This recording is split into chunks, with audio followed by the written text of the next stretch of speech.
जय मसीह की आप सभी को। आइए हम प्रार्थना करते हैं, परमेश्वर आप मेरी मदद करें प्रभु यीशु मसीह के नाम से, आमीन। आज का जो हमारा जो टॉपिक है पार्ट 2, जो कि मैं बना चुका हूँ पहले पार्ट 1। आइए हम पढ़ते हैं। हग्गर ने परमेश्वर विश्वास नहीं किया, इसलिए इस्माइल अविश्वासी बना।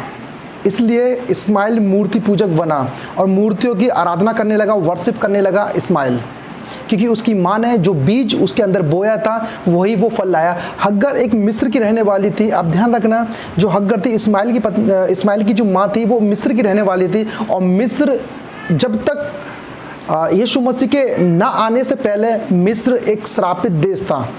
कैसे हम जान सकते हैं? यदि आप नूह के बारे में पढ़ोगे, नूह के 3 पुत्र थे और तीनों पुत्र में थे हमने अपने पिता को देखा, नूह को नंगा पड़ा हुआ देखा और वो चला गया और नूह ने उसको श्राप दे दिया। वो श्राप यीशु मसीह आने के बाद टूटा। और उससे पहले ये बात चल रही है हमारे अब्राहम तक की, अब्राहम के वंशज की बात चल रही है। तो यहाँ जो मिस्र देश था वो हाम के वंशज थे वहाँ पर।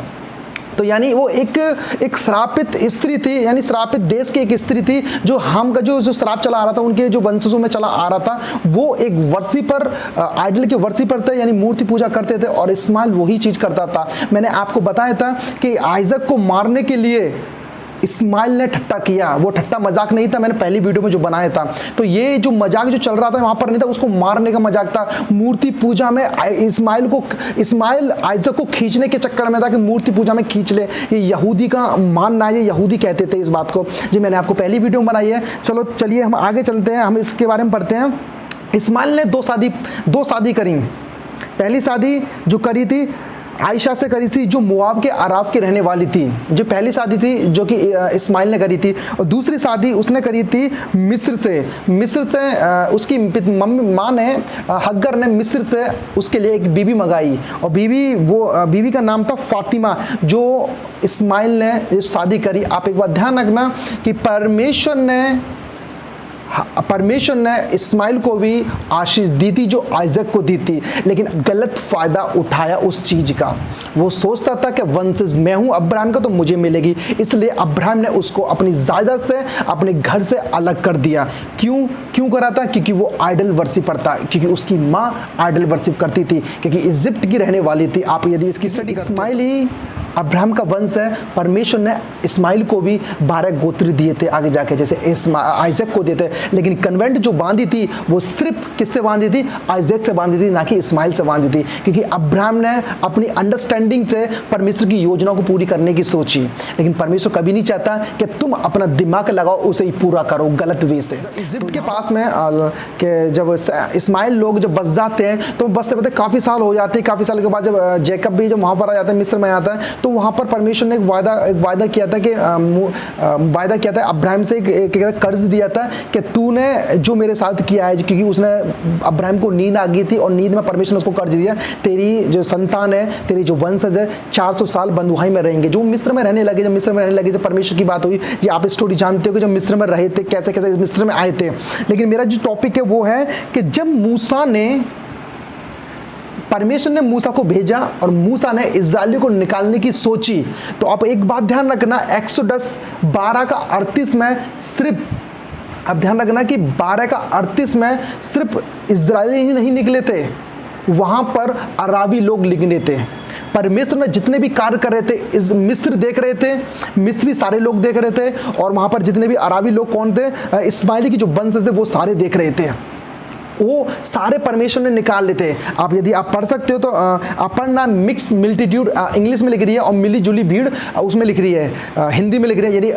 यदि आप उसमें पढ़ोगे हिब्रू भाषा में, तो हिब्रू भाषा में अराबी लोग, अराबी पीपल्स लिख रही है कि अराबी पीपल वहां से निकले थे। हालेलुया। यानी परमेश्वर ने इस्राएलियों को नहीं, अराबी लोगों को भी निकाला था वहां से। आपको चीज बता देता हूं, अराबी का मतलब वो नहीं है कि अराबी एक कंट्री नहीं है। अराबी एक नाम है, और अराबी के अंदर 22 कंट्री होती है, जो कि अराबी का जो, जैसे एशिया हम है, एशिया में रहते हैं हम, लेकिन हमारा इंडिया है, कुछ पाकिस्तान है, कुछ ये है, कुछ वो है। तो ऐसे ही वहां पर अरब एक नाम है और उसके अंदर 22 कंट्री रहती हैं।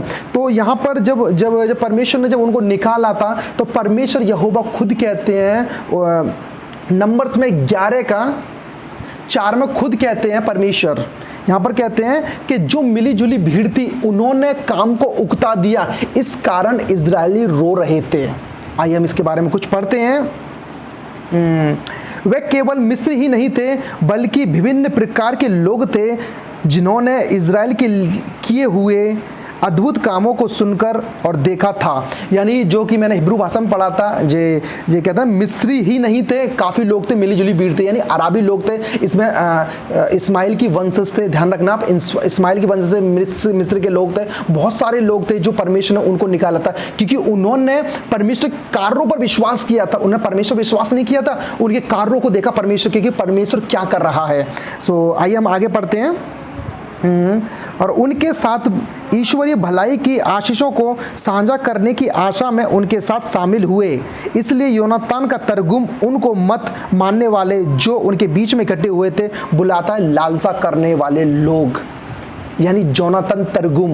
यदि आप कोई से मिद्रास पढ़ लो, यदि मस्वर पढ़ लो, यानी जोनातन तर्जुम पढ़ो, यरूशलेम तर्जुम पढ़ो, तो इनको जो लोग बुलाते थे, ये यहूदी लोग बुलाते थे, वो लालसा करने वाले बुलाते थे। यानी ये लालसा करते थे, हर चीज़ की एक लालसा करते थे। आइए हम आगे बढ़ते हैं। कुछ यहूदी लेखकों के बाद भी जो उनके समान थे, जिनके साथ उन्हें शादी करने से मना किया गया था, इसलिए उन कानूनों को भंग करना चाहते थे। यानी वो आलसी मतलब लालच करने वाले लोग इज़राइल को भंग करने के, परमेश्वर के कानून को खत्म करने के लिए वो उनके साथ रहे थे। मैं एक बात बता देता हूँ, उन्होंने परमेश्वर भरोसा नहीं किया था, परमेश्वर के कार्यों को देखा था, इसलिए वो निकले थे साथ में। हालेलुया। यानी परमेश्वर इतना महान है, तूने विश्वास भी नहीं किया, फिर भी परमेश्वर ने उनका डिलीवरेंस कर दिया। हालेलुया। तो आगे हम पढ़ते हैं। लेकिन उन्होंने उचित अर्थों में लिया और कुछ मांस खाने के लिए लालसा की, जैसे कि अगले पद में पढ़ते हैं। यानी आप ध्यान रखना, ये मांस खाने की जो लालसा की है, ये मैं नहीं कहता, ये यहूदी जो रब्बी हैं वो कहते हैं, जो उनके समान थे, वो खुद कहते हैं कि इन्होंने ही पहले मांस खाने की सोचा। सब चीज जो मूसा के अगेंस्ट भिड़े थे और मूसा के बारे में जो गलत बोला था, परमेश्वर के बारे में गलत बोला, ये सब लालसा करने वाले लोग थे, जो अराबी लोग थे। यानी इजरायली आज भी जो तंग होता है ना, वो सिर्फ उनकी वजह से तंग होता है, जो अरब कंट्री है। आज भी जो तंग हो रहा है, रिसेंटली आप देख सकते हो, फलस्ती जो कंट्री है ना, वो अरब के अंदर ही आती है, और फलस्तीन ने इजराइल पर अटैक किया। और आज भी लोग, आज भी क्रिश्चियंस लोग, आज भी मसीही लोगों दूसरों की लोगों की वजह से परेशानी में पड़ते हैं। हालेलुया। आप समझ सकते हो, यानी दूसरे लोगों की वजह से खुद अपनी शांति को भंग कर देता है। वैसे इजराइल भी रोने लगे थे। मैं आगे पढ़ता हूं। इजरायली भी फिर रोने लगे। अब ध्यान रखना, इजरायली भी फिर रोने लगे। वह भी मिलीजुली भीड़ के उदाहरणों पर चलते हुए शरीर की लालसा करते थे। यानी इजरायली भी खुद उनके उदाहरण पर, यानी उनके पद चिन्हों पर चलने लगे, जो लालसा करते थे। इसलिए परमेश्वर वचन कहता है, इस प्रकार दुष्ट संचरण अच्छे आचरण को भ्रष्ट कर देता है। मीन्स बुरा चरित्र अच्छे चरित्र को बिगाड़ देता है। आप ध्यान रखना, पहले इजराइल नहीं, पहले उन लालसा करने वाले लोगों ने पाप किया था, गलती की थी। इजराइल ने फिर उनके पदकदमों में चलने लगे थे। इजराइल के दिमाग खराब हो गया था। यहोवा उनके साथ था, यहोवा सब कुछ दे रहा था, फिर भी उन्होंने उन लोगों की वजह से रोने लगे थे। कैसे हो सकता है ये? ये तो गॉड ही जानता है। इसके बाद है, थोड़ा सा खमीर सारे दीपक को खमीर कर देता है। अच्छा, दुष्ट लोग बड़े जाल में फंसते हैं और अच्छे लोगों के बीच में बड़ी शरारत करते हैं।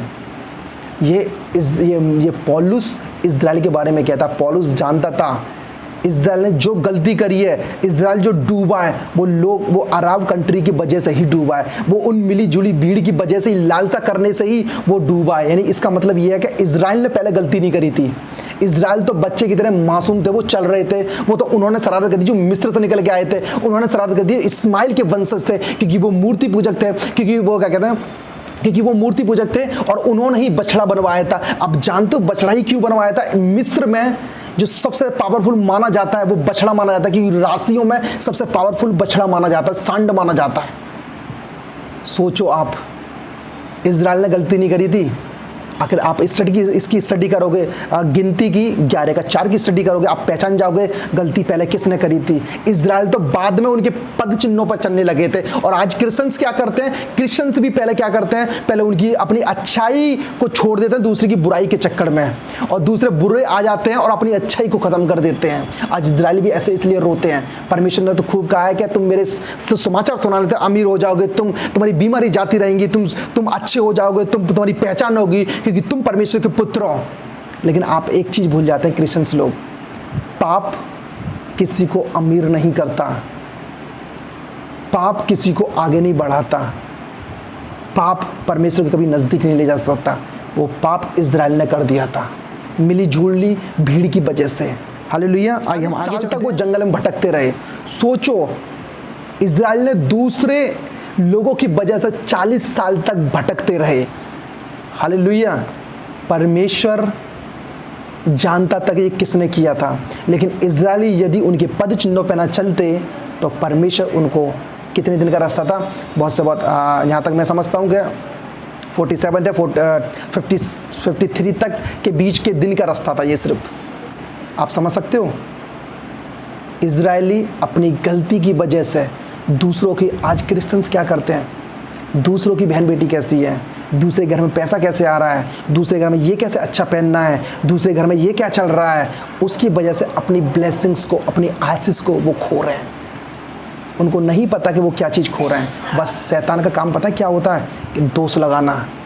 शैतान का काम है कि तुम अकेले हो। यीशु मसीह कहता है नहीं, मैं तुम्हारे साथ हूँ। अब सोचो आप कौन सा कहते हो, आप ये कहते हो कि मैं अकेला हूँ? अकेला सिर्फ शैतान कहता है कि तुम अकेले हो, लेकिन प्रभु यीशु मसीह कहता है मैं ज़िंदगी भर तेरे साथ हूँ, एवरलास्टिंग तेरे साथ हूँ। इजराइल के साथ परमेश्वर था, आज जो क्रिश्चियंस लोग हैं उनके साथ प्रभु यीशु मसीह जिंदगी भर है, उनकी लाइफ टाइम तक है, वो कभी ना छोड़ने वाला परमेश्वर है। हालेलुया। आइए हम प्रार्थना करते हैं।